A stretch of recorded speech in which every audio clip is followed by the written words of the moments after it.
It's Monday, January 9th, and welcome to The Rundown, a daily video recap where we bring you here into the Post newsroom and we break down all the top headlines from each day's paper. We've got a few great letters on the paper today. One in response to our exclusive coverage of the bonuses that Ohio head football coach Frank Solich will receive after this year's successful season, which culminated in the first bowl victory in program history. The other letter takes me to task in reaction to my editor's note column on Friday, and you definitely want to pick that one up on page 2. It was a busy weekend for Bobcat sports. The women's basketball team fell to 1-1 in MAC play after losing a close game against Kent State. Meanwhile, the Bobcats men's basketball team dropped its second straight game, falling to Bowling Green on Saturday night. The Bobcat hockey team improved to 20-7 on the season after defeating Illinois both Friday and Saturday night.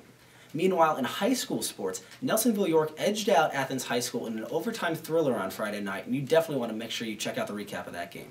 For those and tons of other sports content, make sure to check out the Post online at www.thepost.ohiou.edu, and make sure you're following our talented sports staff on Twitter at @ThePostSports. I'm joined now by Post reporter Olivia Young, who brought us a really interesting story on the front page of the Post today about a new initiative to combat childhood obesity here in a local school district. So Olivia, tell me a little bit more about the initiative and about your story today.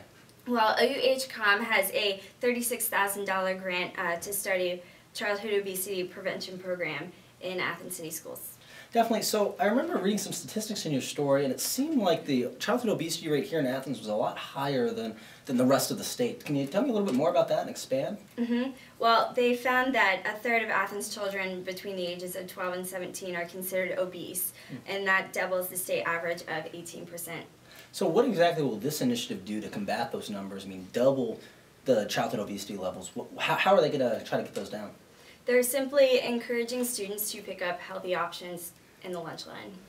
Definitely. Well, for that and more information on the new childhood obesity program, make sure to see the front page of the Post today. And that concludes today's rundown.